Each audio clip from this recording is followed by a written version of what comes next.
What's up guys, Jeff Cavalier, AthleteNext.com. We're continuing our perfect workout series. Today, we're hitting the triceps. With a little help of Jesse and the muscle markers, we actually got a nice drawing of the triceps here, so I don't have to try to do this. The fact is, guys, it always starts with anatomy here. It always starts with science because that's how you make smarter decisions in your training. So let's take a look at the anatomy, courtesy of the muscle markers, to see what's going on.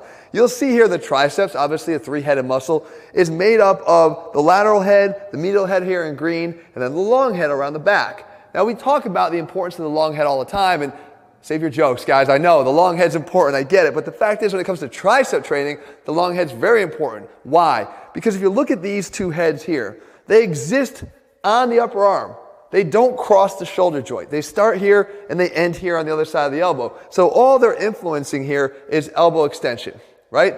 Nothing that I did up here at the shoulder would matter because they don't cross that joint.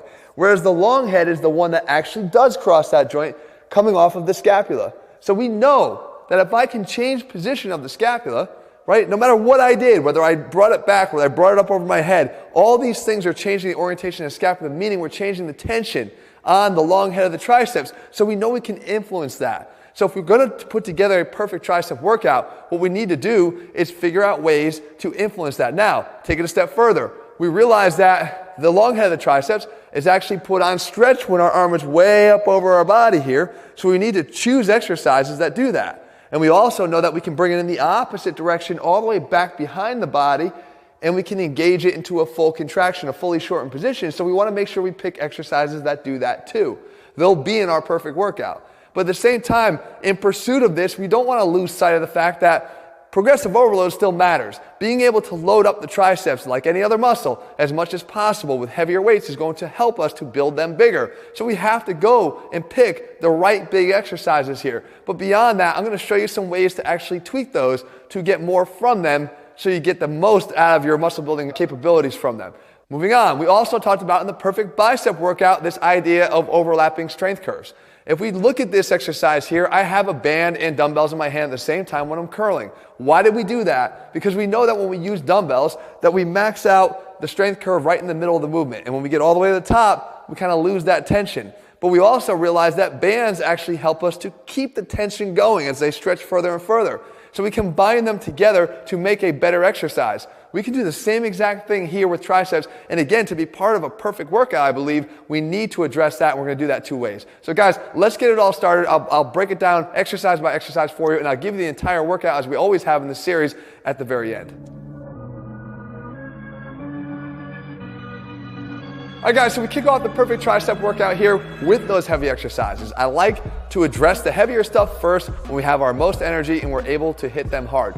What is the first one up here? It's a close grip bench press, but it's actually a close grip pin press. Now, why are we pressing off of the pins instead of doing a full range of motion press? Because guys, if you're trying to target the triceps the most and overload the triceps, you do have to realize that the majority of the work being done by the triceps is from the midpoint and on. It's towards the lockout portion of the press. If we train all the way down here off of our chest, albeit a good exercise, we're actually working more of the delts to get them off of our chest. So what we're trying to do is isolate more the function of the triceps, which will allow us to actually load this exercise up even heavier to finally match the strength that the triceps actually have here. So we perform these in 10, 6, and 4 reps across 3 sets.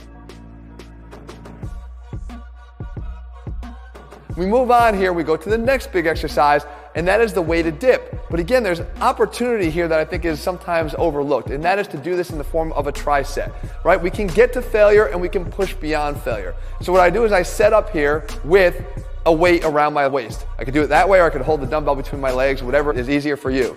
The fact here is that I'm going to perform my dip and I'm going to drop set when I reach failure there to just let go of the weight and get back up there as a bodyweight option, okay? As I do those reps, I'm going to then go to failure once again until I can now go and attach to the band, put my knees inside, and do a third set here without resting, continuing this drop set down with an assisted dip. Now, in terms of the technique, no matter which form I was doing here, guys, in order to maximally engage the triceps, you want to do 2 things. Number 1, you want to keep your torso as upright as possible. I just did a whole video on the chest, and I talked about to maximize more chest involvement, you would lean forward. The opposite is true with triceps. You want to keep your trunk up as tall as possible. The next thing is don't allow the forearms to sort of dominate this movement here. As you come up to the top, I like to almost hand release. Push down through the palms of my hand, let my triceps do all the extending here. Don't grip too much here. The tendency is to not go to full extension because you're activating the forearms too much.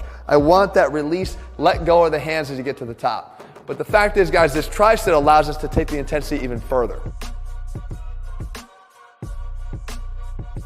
Now we move on here, we actually go to our superset. And this superset was made with the idea of doing what we talked about before, and that's focusing on the long head and taking it through both of those extremes. An exercise that puts it in more of a stretch position and an exercise that puts it in more of a contracted position. And we could do that here with a single cable. And we start with the push away. But you'll see there what I want to do, since this is the stretch position of the long head, I try to accentuate that. I try to allow the arms to drift just a little bit higher on every rep to make sure that I'm getting a good stretch on the long head. We do that again by just allowing the elbows to travel as high as our body will allow them to. And then as soon as I'm done with that set, you can see I immediately transition right into this drag pushdown.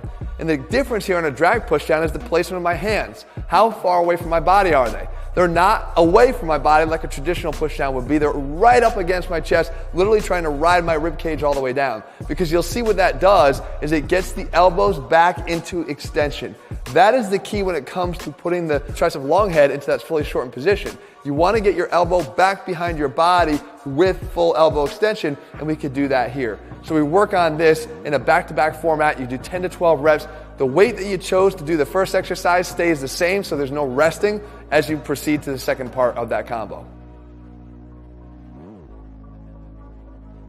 Then finally, we want to address those strength curves that I talked about in the beginning. And one of the exercises that we've talked about now here for a long time, and has been copied poorly by others, is the rocking pushdown. Guys, if you want to see how to do it right, you watch it here. Now, the idea here behind the rocking pushdown is we realize that forces actually change during an exercise, right? If I were to take my arm right here and perform a regular pushdown, what happens is the line of resistance on a cable is actually going to be parallel at some point to the moving segment, which in this point is the forearm. When that happens, all the tension is gone. So what we want to try to do is maximize that tension by always allowing that line of resistance to be perpendicular to the forearm.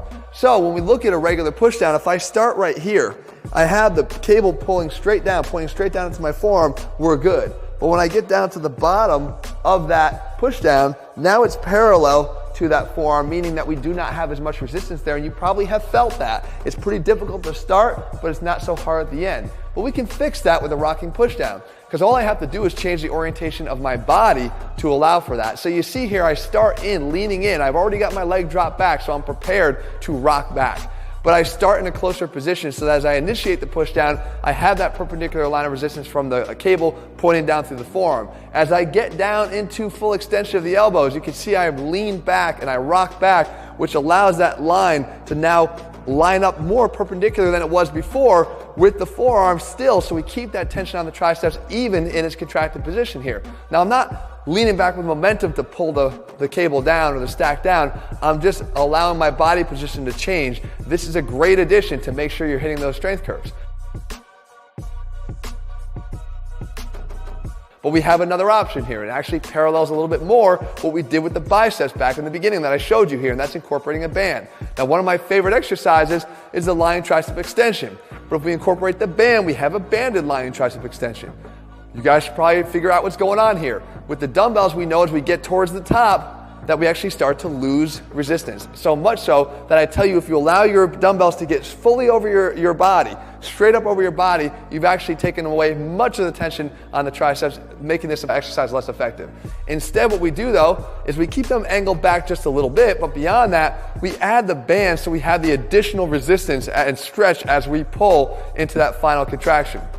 Just by doing this, we've taken the same mechanics of the exercise, but by adding the two implements together, made a better exercise. So there you have it, guys. There is the perfect tricep workout. I want you guys to give it a try. Here's what it looks like here as I've been doing in all this entire series. I'm laying the workout out for you, sets and reps, so you can have it, you can try it, you can convince yourself once again